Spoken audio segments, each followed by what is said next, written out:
Apa kabar pemirsa? Kembali kami memperbaharui informasi Anda dengan sejumlah berita seputar Sulawesi Tenggara dan dunia yang dirangkum tim redaksi kami. Bersama saya, Reski Amalia, dalam program Make.TV News. Tidak terlena dengan kondisi kategori wilayah yang aman, terkait kasus pandemi COVID-19, pemerintah Kolaka Timur tetap memperketat penerapan protokol kesehatan dan pelayanan publik sesuai standar pandemi COVID-19. Di tengah pandemi COVID-19, aktivitas pemerintahan di Kolaka Timur tetap berjalan meski dengan beberapa pembatasan sesuai standar protokol kesehatan. Kepolisian Resort Jeneponto, Sulawesi Selatan menggelar Operasi Patuh. Operasi ini juga digelar di seluruh Indonesia pada Kamis 23 Juli 2020.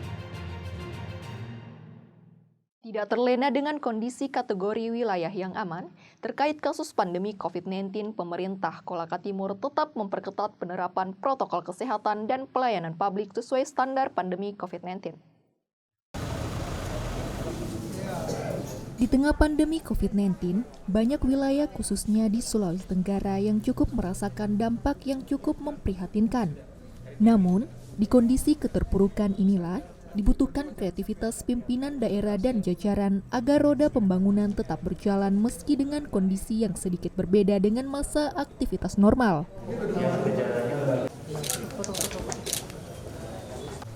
Kabupaten Kolaka Timur misalnya, hingga saat ini sesuai data gugus tugas COVID-19 Provinsi Sulawesi Tenggara, merupakan salah satu wilayah yang cukup aman.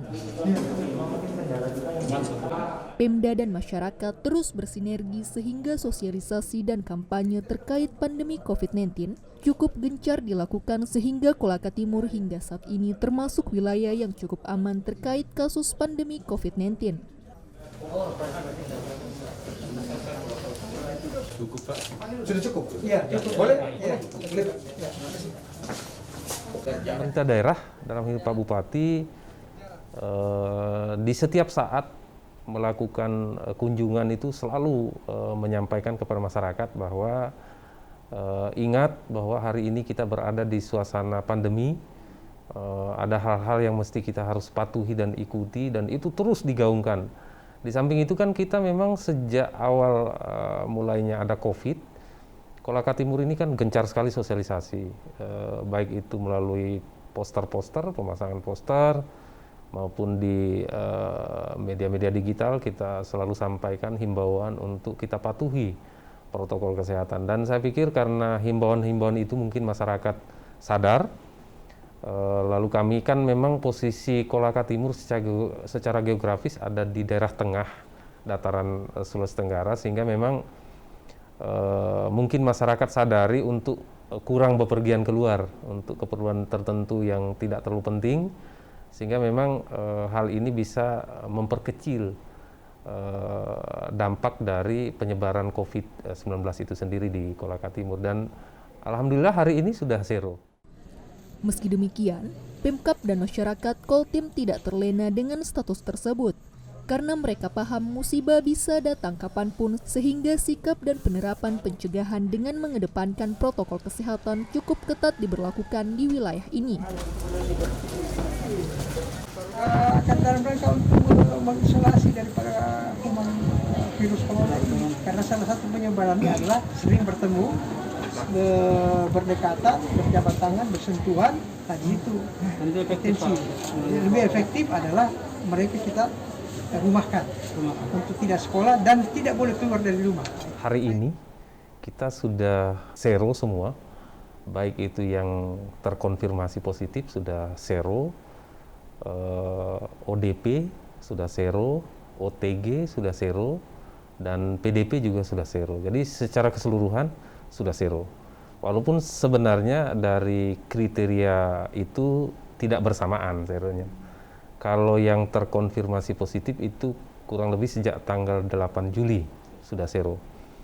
Kalau ODP dan OTG itu kurang lebih sekitar minggu lalu, ya kurang lebih sekitar tanggal 13-15an itu baru zero. Hingga rilis gugus tugas COVID-19 Provinsi Sulawesi Tenggara, pertanggal 22 Juli 2020 tercatat Kolaka Timur pada posisi zero kasus untuk semua kategori pasien COVID-19 Dan hingga saat ini pula, Bupati bersama jajaran tetap konsisten memperketat penerapan standar protokol kesehatan di sekitar lingkungan masyarakat, khususnya ruang-ruang publik.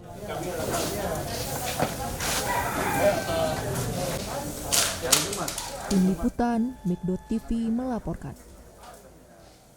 Di tengah pandemi COVID-19, aktivitas pemerintahan di Kolaka Timur tetap berjalan, meski dengan beberapa pembatasan sesuai standar protokol kesehatan.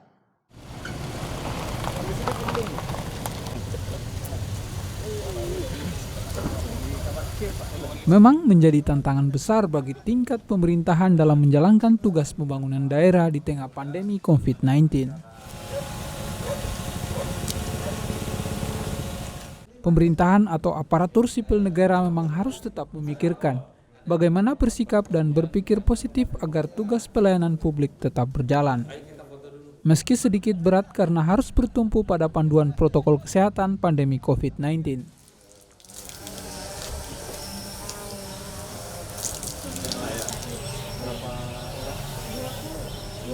Bupati Kolaka Timur bersama jajaran, salah satu bukti bahwa pandemi COVID-19 bukan alasan utama dalam mematikan pergerakan pembangunan daerah. Kerjasama yang baik dari masyarakat untuk mematuhi instruksi pemerintah terkait protokol kesehatan akan lebih memudahkan roda aktivitas pembangunan bisa berjalan sebagaimana mestinya. Berbagai kegiatan pemerintahan Kabupaten Kolaka Timur tetap dijalankan dan dipantau langsung Bupati bersama jajaran di lapangan. Di antaranya, pengukuhan Desa Tangguh yang diresmikan bersama jajaran kepolisian setempat. Kita memahami dulu makna daripada Desa Tangguh Nusantara, sehingga kita jadikan pilot project dulu ini mata. Setelah itu kita mendapatkan ilmunya, baru kita tularkan kepada yang lain. Jadi kita sudah, kami pemerintah daerah dan bersama Pak Kapolres, nanti kita mendirikan Desa Tangguh itu setiap kecamatan satu. Nah, mudah-mudahan di satu ini dia menyebarkan lagi kepada yang lain, sehingga nanti semua insya Allah dalam jangka yang agak panjang semua desa dan kelurahan itu punya Desa Tangguh. Sementara itu, Bupati Kolaka Timur juga melangsungkan pelepasan ekspor hasil produksi jagung pipil dari pertanian masyarakat setempat. Ini jagung, itu tanam kembali ya. Tanam kembali jagung ya. Hal ini sebagai bentuk komitmen pemberian jalur distribusi oleh pemerintah setempat atas kualitas pertanian jagung yang dimiliki masyarakat Kolaka Timur. Kegiatan hari ini adalah pengiriman daripada jagung pipil yang diproduksi oleh petani kita yang ada di Kolaka Timur dengan tujuan Surabaya sebanyak 200 ton, dan ini mudah-mudahan memberikan angin segar buat petani mereka, sehingga memberikan semangat mereka untuk menanam tanaman sejenis jagung dan lain-lainnya. Ini suatu kabar bagus bahwa Kolaka Timur sudah punya jaringan selain di Sulawesi juga ada di Pulau Jawa, bahkan mungkin di luar daripada itu. Mundur.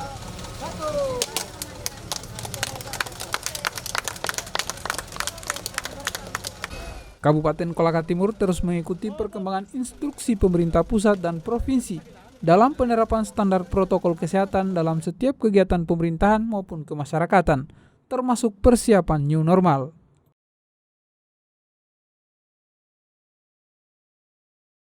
Dunia pariwisata memang mengalami dampak serius atas musibah pandemi COVID-19 belakangan ini. Yang kami hormati Kepala Dinas Pariwisata Kabupaten Kolaka. Bertempat di salah satu hotel di Kolaka, Dinas Pariwisata Kabupaten Kolaka menggelar BIMTEK Sadar Wisata dengan menghadirkan para pengelola desa wisata dan sejumlah objek wisata yang ada di Kabupaten Kolaka.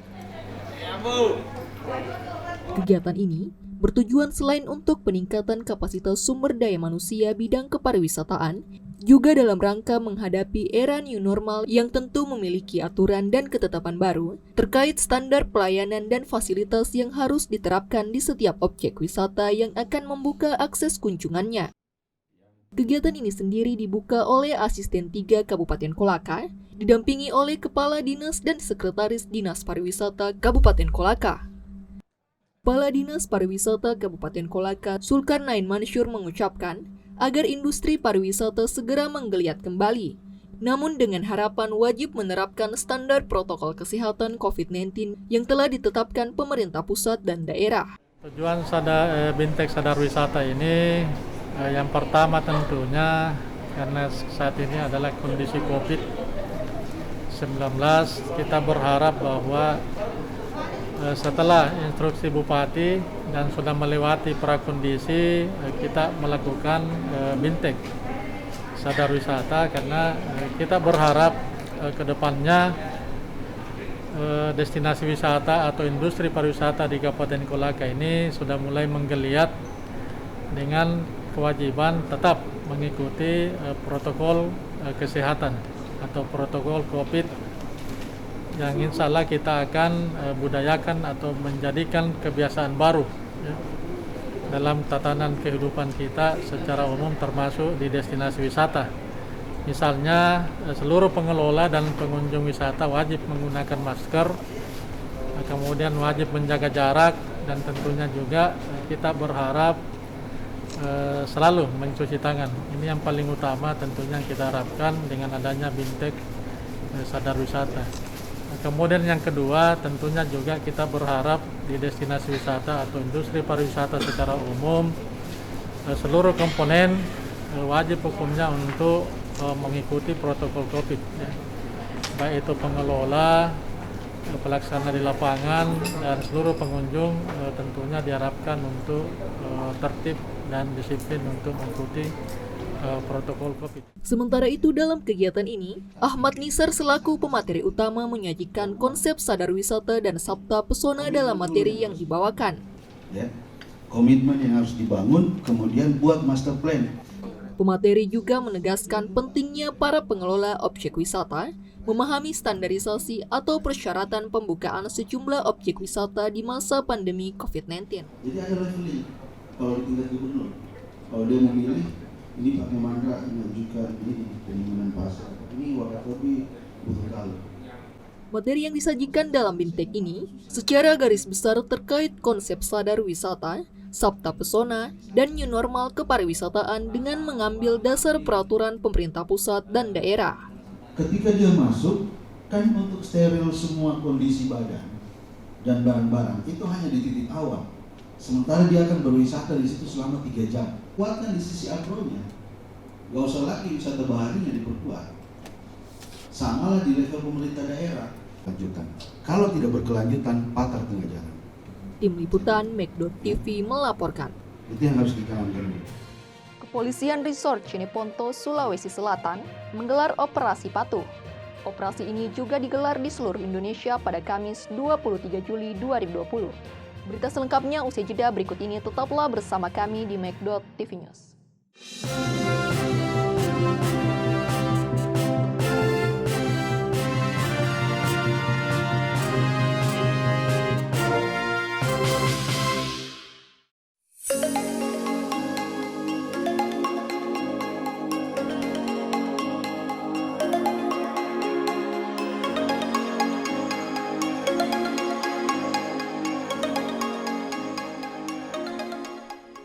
Citraland Kendari terus menghadirkan berbagai tipe rumah bagi masyarakat di ibu kota Provinsi Sulawesi Tenggara. Lokasinya yang terletak di tengah pusat kota bisa menjadi pilihan bagi Anda yang menginginkan sebuah hunian yang mewah dan nyaman.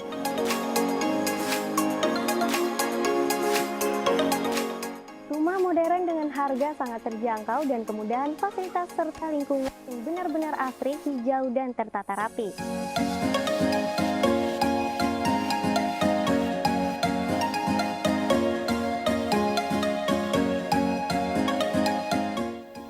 Pemirsa, saat ini saya sedang berada di salah satu hunian yang berada di kota Kendari, tepatnya di Citraland Kendari bersama Mbak Bella dan Mas Tata sebagai marketing eksekutif di Citraland Kendari.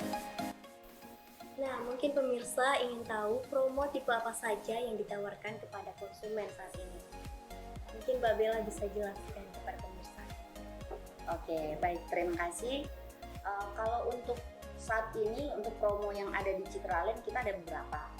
Yang pertama kita ada promo elektronik, itu biasanya TV atau AC seperti begitu. Juga ada promo furnitur dan juga voucher belanja. Dan untuk promo yang terbaru kita ini ada promo ruko. Kita ada promo cicil DP selama setahun, nanti di cicilan ke-6 baru bisa langsung dihuni. Kita juga sudah free BPHTB, AJB dan juga asuransi. Seperti itu. Nah, untuk Mas Tata sendiri nih, strategi apa yang ditawarkan Citraland Kendari dalam menggait konsumen baru? Oke, baik Mbak. Kalau kita berbicara masalah strategi, mungkin kita masih mengadakan yang umum saja seperti canvassing, tapi dengan protokol seperti memakai masker, memakai kaos tangan dan lain-lain seperti itu. Kemudian juga nanti mungkin kita akan mengadakan seperti pameran, terus gathering di bank, kemudian open house seperti itu. Kalau untuk sekarang sih strateginya mungkin seperti itu saja dulu. Nah, untuk pertanyaan selanjutnya kita kembali ke Mbak Bella. Dalam kondisi pandemi COVID-19, apa langkah-langkah Citraland Kendari dalam melindungi konsumen dan calon konsumennya? Oke. Seperti yang kita ketahui Mbak, sekarang kan kita lagi masih pandemi ya, memasuki new normal, jadi mungkin semua kalangan kena, termasuk kita juga Citraland Kendari. Kalau untuk langkah-langkahnya, ada sih beberapa customer yang ingin datang ke kantor, tapi ada juga yang beberapa yang sangat sulit untuk kita temui. Jadi caranya kita masih tetap merangkul customer dengan cara kita masih tetap telepon, via telepon ataupun WhatsApp untuk membagikan promo apa saja yang ada di Citraland Kendari. Daring ya Mbak? Iya, lewat daring juga. Kemudian kalaupun ada customer yang tetap mau datang ke kantor, ya seperti yang Mas Tata bilang tadi, kita masih melakukan protokoler itu, mengikuti SOP pemerintah dan kesehatan, seperti memakai masker dan face shield juga. Seperti begitu. Pertanyaan selanjutnya kita kembali ke Mas Tata. Seperti apa sih konsep dari tipe hunian yang terbaru saat ini, mungkin bisa dijelaskan kepada pemirsa di rumah? Baiklah, terima kasih. Kalau untuk yang terbaru, jadi kami itu ada 2 tipe. Yang baru mau launching ini seperti Vienna Boulevard, terus tipe Sofia. Nah, saya jelaskan dulu mengenai tipe Vienna Boulevard. Jadi kalau untuk ukuran kafling, Vienna Boulevard ini ada 2 tipe, yang pojok dan yang tengah. Nah, yang pojok ini ukurannya 12 x 22 dengan bangunan yang sama ya, 245. Kemudian yang tengah itu 10 x 22 seperti itu. Nah, kemudian tipe Sofia ini terdiri dari beberapa tipe juga.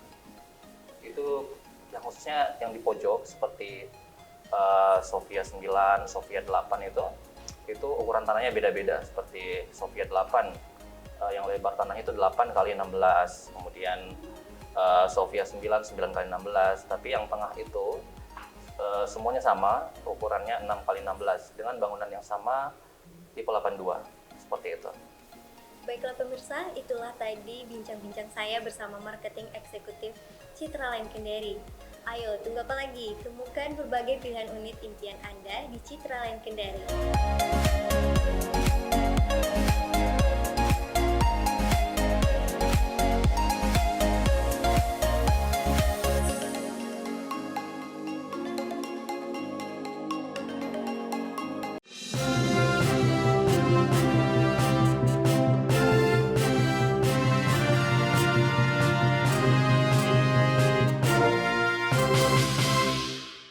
Kepolisian Resort Cineponto, Sulawesi Selatan menggelar Operasi Patuh. Operasi ini juga digelar di seluruh Indonesia pada Kamis 23 Juli 2020. Pihaknya mengamankan kendaraan dinas dengan nomor polisi DD65C. Kendaraan ini diamankan lantaran pajak tak kunjung dibayarkan. Kendaraan yang dikemudikan inisial MI milik pemerintah Kabupaten Takalar ini diamankan polisi saat operasi patuh pada Kamis 23 Juli 2020. Kendaraan ini diamankan karena pajak belum dibayarkan. Dalam operasi ini, ada 4 unit kendaraan roda 4 yang disita. Selain itu, kurang lebih 25 pelanggar ditilang. Dalam operasi ini juga, Satuan Lalu Lintas Kepolisian Resor Jeneponto juga mengamankan senjata tajam. Kasus ini telah diserahkan ke Reserse dan Kriminal Kepolisian Resor Jeneponto untuk ditindaklanjuti. Operasi Patu dilaksanakan selama 2 pekan mulai 23 Juli hingga 5 Agustus 2020. Operasi ini mengedepankan tindakan preventif. Pelanggar yang terjaring didominasi roda 2 seperti tidak menggunakan helm, pajak kendaraan, surat izin mengemudi, dan surat tanda nomor kendaraan tidak berlaku. Untuk kendaraan roda 4, rata-rata tidak menggunakan sabuk pengaman dan pengendara memakai telepon seluler. Selebihnya ada yang diberi sanksi teguran dan imbauan. Untuk operasi hari ini, sementara kita amankan ada 4 unit roda 2 yang disita barang buktinya, namun yang terjaring tadi pagi kurang lebih ada 25 pelanggar yang sudah ditindak. Rata-rata pengendara yang sudah terjaring adalah rata-rata pengendara tidak menggunakan helm. Untuk roda 4 rata-rata mereka tidak menggunakan safety belt dan ada yang berkendara sambil menggunakan handphone. Untuk pelanggaran-pelanggaran tersebut yang tidak menimbulkan fasilitas kecelakaan, maka pihak kepolisian dalam ini Satlantas Polres Jeneponto mengedepankan edukasi dan himbauan dengan memberikan surat teguran untuk tidak diulangi lagi pelanggaran tersebut. Salah seorang pengendara lalu lintas, Nurjana warga Bangkala, mengaku melanggar lalu lintas lantaran tidak membawa surat izin mengemudi dan surat tanda nomor kendaraan. Warga mana, Bu? Bangkala, Pak. Bangkala. Iya. Yang kita tidak bawa ini apa saja, Bu? STNK sama SIM. Samsul melaporkan dari Sulawesi Selatan. Untuk mencegah meningkatnya kasus kekerasan seksual terhadap anak di bawah umur, Lembaga Bantuan Hukum Himpunan Advokat Muda Indonesia Provinsi Sulawesi Tenggara Cabang Konawe Selatan terus melakukan upaya pencegahan dengan menyasar sekolah-sekolah melakukan sosialisasi. Yang berhasil menemukan obatnya, lantas mengupload, itu bisa dilindungi. Untuk mencegah meningkatnya kasus kekerasan seksual terhadap anak di bawah umur, Lembaga Bantuan Hukum Himpunan Advokat Muda Indonesia Provinsi Sulawesi Tenggara Cabang Konawe Selatan mengunjungi Sekolah Menengah Atas Negeri 6 Konawe Selatan. Kalau ada pertanyaan, silakan bertanya, saya kasih. Sosialisasi ini tetap memperhatikan protokol COVID-19. Mereka memberikan pengetahuan hukum terkait Undang-Undang Nomor 35 Tahun 2014, perubahan atas Undang-Undang Nomor 23 Tahun 2002 tentang perlindungan anak. Yang saja hari ini itu di SMA Negeri 6 Konawe Selatan. Jadi kemarin kami juga sudah sosialisasi di SMK 3 Konawe Selatan dan SMK dan SMA 15 Konawe Selatan. Jadi pada prinsipnya sosialisasi ini kami turun ke lapangan karena banyaknya perkara-perkara yang masalah pencabulan anak di bawah umur itu terjadi di Kabupaten Konawe Selatan dan semakin meningkat.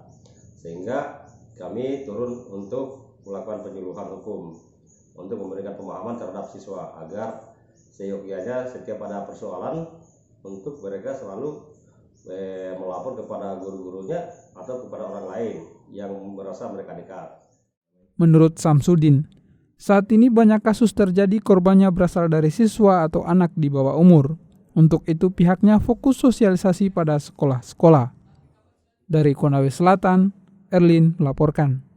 Untuk menumbuhkan kegemaran membaca dan kecintaan terhadap budaya lokal, dalam upaya memperkokoh persatuan dan kesatuan bangsa, Dinas Perpustakaan dan Arsip Konawe Selatan menggelar lomba bercerita bagi siswa-siswi pelajar sekolah dasar dan madrasah ibtidaiyah tingkat Konawe Selatan pada Rabu 22 Juli 2020.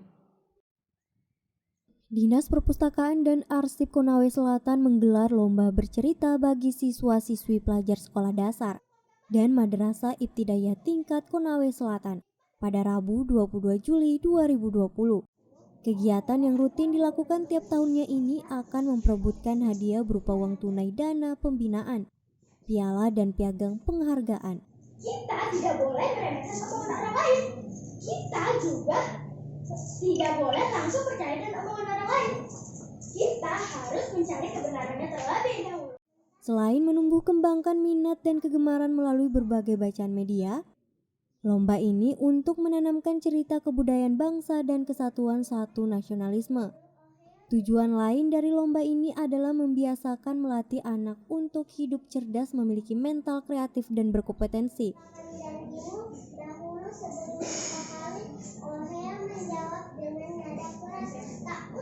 Kalau peserta sebenarnya se-Kabupaten Konawe Selatan, tetapi yang ikut hanya 7 peserta tadi. Ini dari berbagai sekolah? Dari berbagai sekolah di Kabupaten Konawe Selatan ini. Untuk klasifikasi SD ya? Iya, SD, MI. Ya. Dan mereka diberikan dana pembinaan juga. Oh, ada dana pembinaan. Ada piala, ada sertifikat, ada dana pembinaan sekalipun kecil. Ya. Juara 1 untuk ini 750. Juara 2 500, juara 3 250. Dan kegiatan ini satu paket anggarannya 25 juta. 25 juta sampai di provinsi. Iya. Sampai di provinsi, pemenangnya hari ini akan dibawa ke provinsi. Dan setelah provinsi ke tingkat nasional. Rencananya, hasil seleksi dalam lomba akan mengikuti lomba pada tingkat Provinsi Sulawesi Tenggara. Nah teman-teman, tempat burung kongga mati diberi nama Gunung Mekongga. Dari Konawe Selatan, Erlin melaporkan. Kekhawatiran akan terpapar virus corona karena menggunakan transportasi umum mendorong banyak orang memilih sepeda, yang juga populer digunakan masa pandemi flu Spanyol 1918. Belittle Bicycle yang konon merupakan toko sepeda tertua di kota New York, yakni sepeda merupakan jawaban persoalan mobilitas urban dalam kondisi apapun. Belittle Bicycle di daerah Jamaica di kota New York ini konon adalah toko sepeda tertua di megapolitan New York. Berdiri pada tahun 1918, di tahun yang sama ketika pandemi flu Spanyol melanda seluruh dunia. Tak hanya ketika pandemi menyerang, menurut pemilik Belittle Bicycle, Peter Froese, sepeda adalah moda transportasi yang paling bisa diandalkan dalam berbagai situasi. And when things are bad and there's no transportation, when they ran out of gas during Sandy, everybody went back to bikes. When 9/11, we couldn't get around, transit was shut down, everybody went back to bikes. And now, what's happening again? What can we do? Stay safe, stay on a bike. Seabad kemudian, toko sepeda ini melayani pelanggannya di masa pandemi COVID-19. Ketika Gubernur Kota New York Andrew Cuomo menetapkan penutupan kota New York, toko sepeda seperti Belittle Bicycle tetap buka. Bisnis toko sepeda masuk dalam kategori usaha esensial dan turut membantu pekerja esensial lain seperti Oliver Bucknor. Kota New York adalah kota dengan tingkat kepemilikan mobil dan kendaraan pribadi paling rendah di Amerika Serikat. 75% warga kota New York tidak memiliki mobil. Sekalipun transportasi umum sudah kembali beroperasi, namun ada kekhawatiran tertular virus corona ketika menggunakannya. Selain melihat peningkatan penjualan sepeda, permintaan reparasi pemilik sepeda juga meningkat. We are doing predominantly more repairs because right now people are a little scared to go and make a big purchase because they don't know when the next time they're going to get paid. So the repairs are definitely have been increased and the bike sales are about the same, maybe a little bit more. It all depends on what kind of job the person has. Fenomena beralih ke sepeda memang terjadi di seluruh dunia. Namun bagi toko seperti Belittle Bicycle, ini adalah cara lain untuk terus menjaga dan eksis bagi komunitas mereka. Dari kota New York, demikian laporan tim VOA. Informasi yang baru saja Anda saksikan menjadi penutup Make.TV News hari ini. Jangan lupa saksikan program kami melalui laman Make.TV, fanpage Facebook Media Kendari, dan channel YouTube Media Kendari. Saya Reski Amalia dan kru yang bertugas pamit undur diri. Assalamualaikum warahmatullahi wabarakatuh.